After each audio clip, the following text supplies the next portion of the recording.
अच्छा स्वामी जी देखिए, जब बात इम्बैलेंस की हो रही तो इम्बैलेंस तो त्रिदोष भी होते हैं, वात पित्त कफ भी होते हैं, और आप अक्सर कहते हैं कि बीमारी जो है वो त्रिदोष के इम्बैलेंस की वजह से होती है। तो क्या स्ट्रक्चरल बैलेंस के लिए वात पित्त कफ का बैलेंस होना भी जरूरी है? बहुत जरूरी है।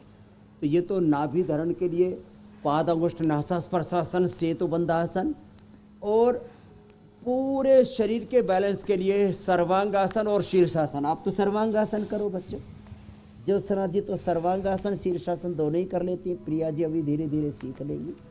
सर्वांगासन और हलासन आप करो बेटा। और सर्वांगासन, हलासन और शीर्षासन ये बड़े जबरदस्त है। ऐसी ये रोज करनी चाहिए। जो ये रोज कर लेगा भी ये, उसको फिर कहाँ स्ट्रक्चरल इम्बैलेंस होगा। अब आपने बात पूछी वात पित्त कफ की, वो भी बहुत जरूरी तत्व है।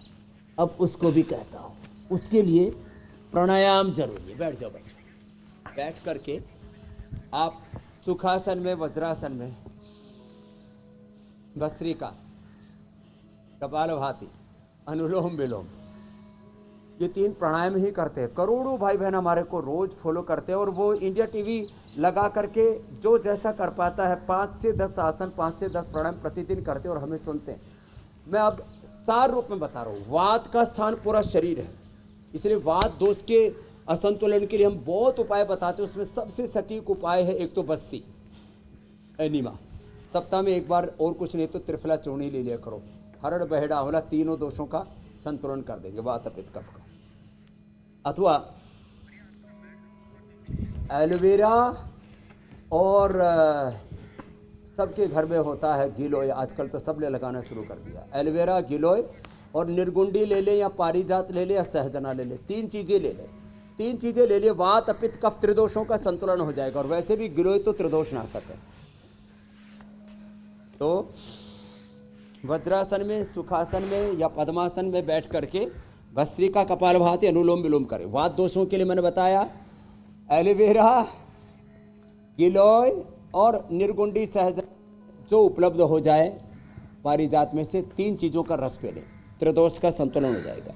नस से करने से कफ का संतुलन हो जाता है, कुंजर करने से पित्त का संतुलन हो जाता है। वात का स्थान पूरा शरीर है, कफ का स्थान ये फेफड़े और आंख कान गला आदि है, और पित्त का स्थान पित्ताशय है, फिर मूत्राशय है, और उसका असर आंख और दिमाग तक होता है। कहते हैं इसके तो दिमाग में गर्मी चढ़ गई, इसकी तो आंखें लाल हो रही है। स्वामी जी, तो ये पित्त बढ़ने से पीलिया भी हो जाता है, पित्त बढ़ने से पेनक्रियाटाइटिस भी होता है, पित्त बढ़ने से सारे स्किन के रोग भी होते हैं। तो ये सारे वात पित्त कफ का त्रिदोष का भी संतुलन भस्त्रिका, कपालभाति 3 प्राणायामों से हो जाता है। ज्यादा पित्त बढ़ा हो तो शीतली शीतकारी भी कर ले। जी कुछ कह रहे थे बहन? हाँ, मेरा सवाल ये था कि जैसे मान लीजिए अगर कोई बीमार है या वो कोई कठिन योगाभ्यास नहीं कर रहा है और स्ट्रक्चरल इम्बैलेंस है उसके शरीर में, तो क्या प्राणायाम उसके लिए कारगर है? प्राणायाम के जरिए वो ठीक हो सकता है?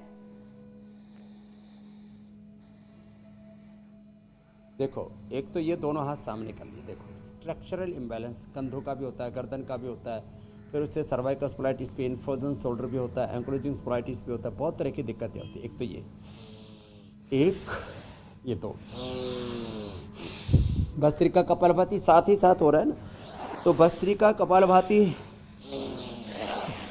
साथ साथ हो रहा है। फिर अनुलोम विलोम, ये भी स्ट्रक्चरल इम्बैलेंस को दूर करता है। ईड़ा, पिंगला, सुषुम्ना और उसके साथ जुड़े हुए 72 करोड़ 72,10,201 नाड़ियां, 37 ट्रिलियन सेल्स। तो ये सूक्ष्म व्यायाम भी स्ट्रक्चरल इम्बैलेंस को दूर करता है। ये तो अभी करवा रहे हैं, ये भी करें और प्राणायाम भी साथ में करें। और सबसे बड़ी बात है, रीढ़ की हड्डी जैसे मैंने कहा हमेशा सीधे रखी, सीधे बैठे, चाहे सिद्धासन में बैठे, चाहे सुखासन में, चाहे पद्मासन में बैठे, चाहे चेयर पर बैठे।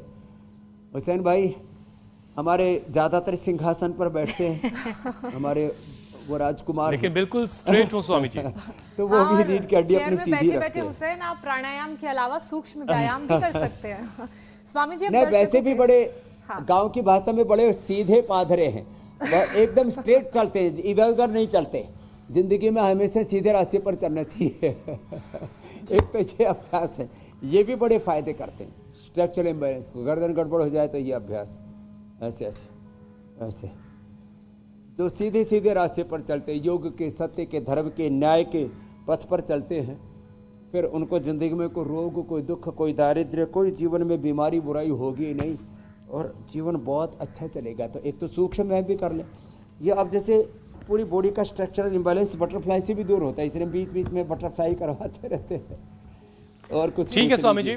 इंडिया टीवी हर वक्त हर जगह डाउनलोड करने के लिए सर्च करें India TV news Google play store या ऐप स्टोर पर।